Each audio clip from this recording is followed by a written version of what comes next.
What up, what up, what up? Welcome to the Indictment. It's your boy, Too Scared Real, man. I'll be the tour guide through this. You know, the Indictment is a platform we bring to you to address some critical law issues, state laws, federal laws. We want to talk about them, break them down, and understand the language in the laws, especially the ones that seem to get us caught up a lot. You know, those of us who come from certain situations. So we bringing you this out of love, man. We doing it. You know, I have some experience. I'm not an attorney, but I do have experience doing paralegal work and helping others, as well as fighting my own trials and tribulations in the legal system. So I hope y'all tap in with us, lock in with us. It's a serious situation. We're gonna be talking about some serious things. The platform is open, the forum is open. If you have any questions, comments, call in. We open for all discussions, even criticisms, man. Listen, as long as we can get understanding and break down what's affecting us in this judicial system, that's what matters to me. Welcome back to the Indictment. It's your boy, Too Scared Real, man. We still locked in. So what we're gonna be doing today is we're gonna be talking about some federal laws addressing federal gun crimes. The possession of a firearm, a felon in possession of a firearm, and also possession of a firearm in the furtherance of a drug crime. Now, the problem is that I'm seeing that there seems to be some misinformation going around. And this is causing a lot of problems and a lot of back and forth between people. Let's get an understanding. If you are a felon, if you have ever been convicted of any crime, any felony, child support, if you had a Class D, the lowest felony, and you pled guilty to that, you cannot be in possession of a firearm. It's that simple. Anybody who's telling you or talking to you about you could be in the car with it if your girl has it, or if they're in the house, it's in another room, they are misleading you, okay?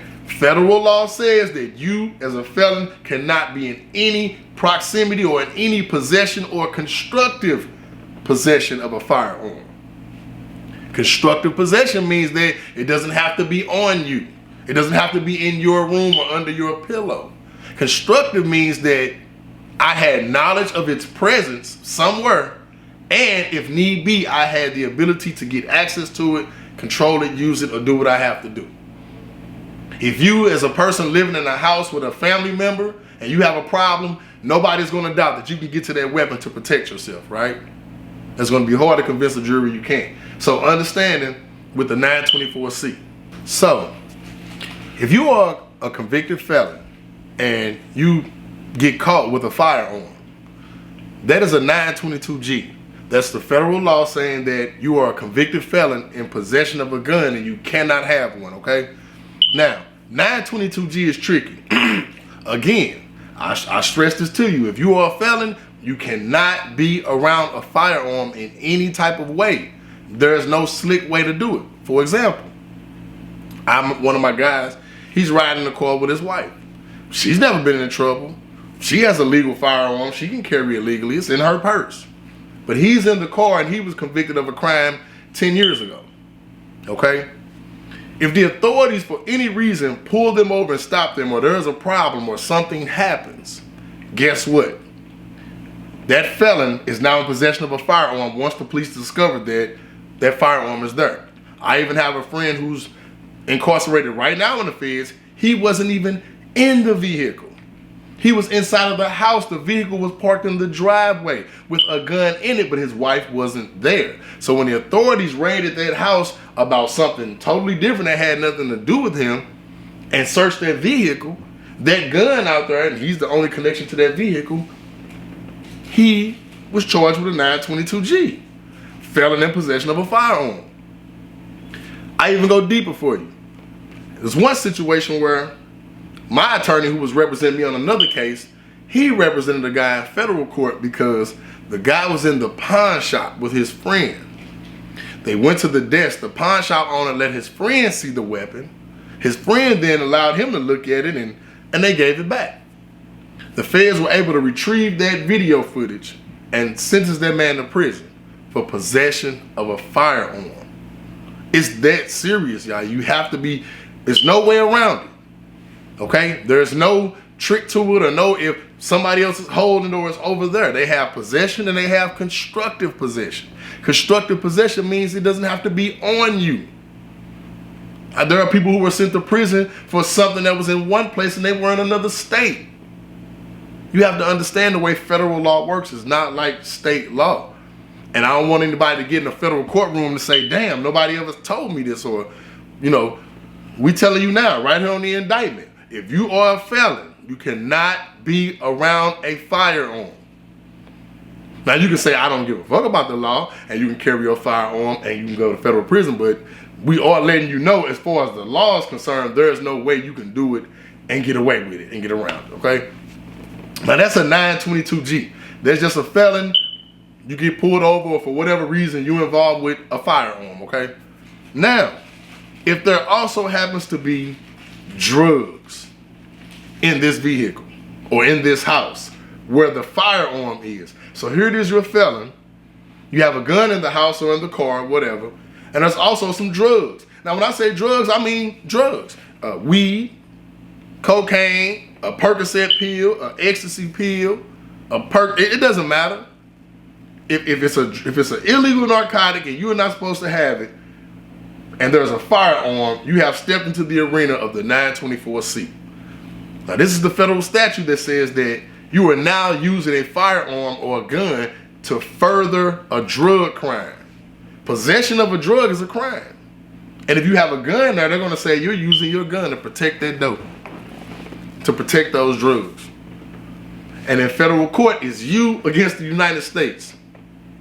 They have beaten other countries and taken over the world. You know what they're going to do to you and me.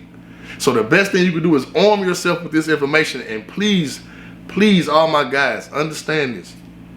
If you have been convicted of a crime, a felony, A, B, C, or D, and now E, either one, you cannot have a gun. You cannot have a firearm. Your girlfriend cannot have a gun in the car with you. Okay? You cannot have a gun in the house that you live in. You can't live in the basement and your auntie upstairs in her drawer got a gun. You can go to prison for that. And you never know what type of situations happen for these things to get exposed. You know, you have people who went to prison because there was a house fire and the firemen saw that there were weapons in the house. After putting the fire out, reported it to the police. The police discovered that a felon lived there and he went to prison. You have to understand it. So we really want to talk about that. The 922G, that's just having a gun. The 924C puts you at great risk for a mandatory minimum. Well, you're going to get a mandatory minimum and you're going to have to do a certain amount of time if you have. So for instance, all my ladies, y'all carry out guns to protect yourself. You know, it's legal to carry the gun. So a lot of girls, they have them. But y'all like to go, y'all like to ride around, you like to smoke, and sometimes pop a pill or two or whatever you like to do. A bag of weed. You want to go to your weed man house or meet him on the gas station lot, right? Get a bag of weed, hop in the car.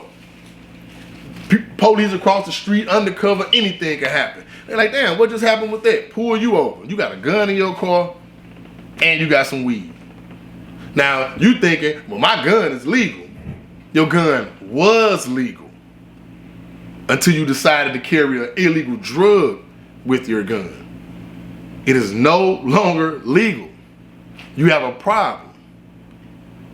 And the only thing you can do is pray that the officer doesn't find a need to take you in. But here's the tricky part.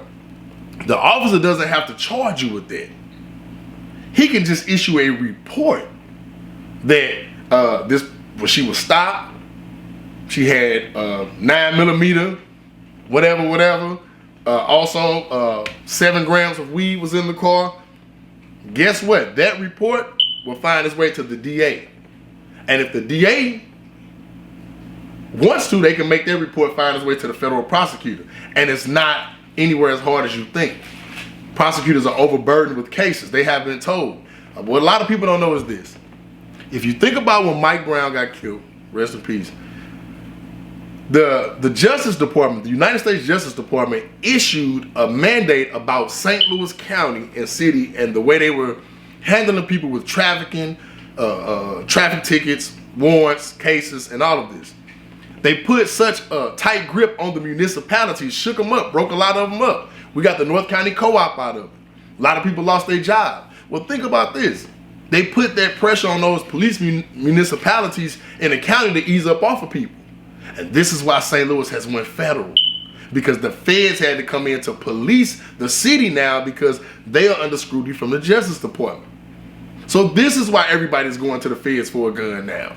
This is why, because prosecutors are turning these cases over. And I tell the women all the time, you may think, well, I haven't done anything. Listen, the feds, the police, they watch. They know who your boyfriends are, your associates are. So they just ain't all about you. You got to think about the people around you and what they doing. So these are the topics that we definitely want to touch on and talk on. This is part one.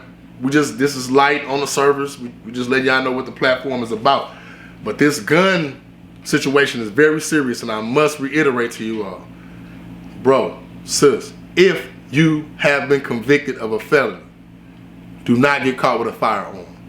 And under no circumstances get caught with a firearm and there's a drug present.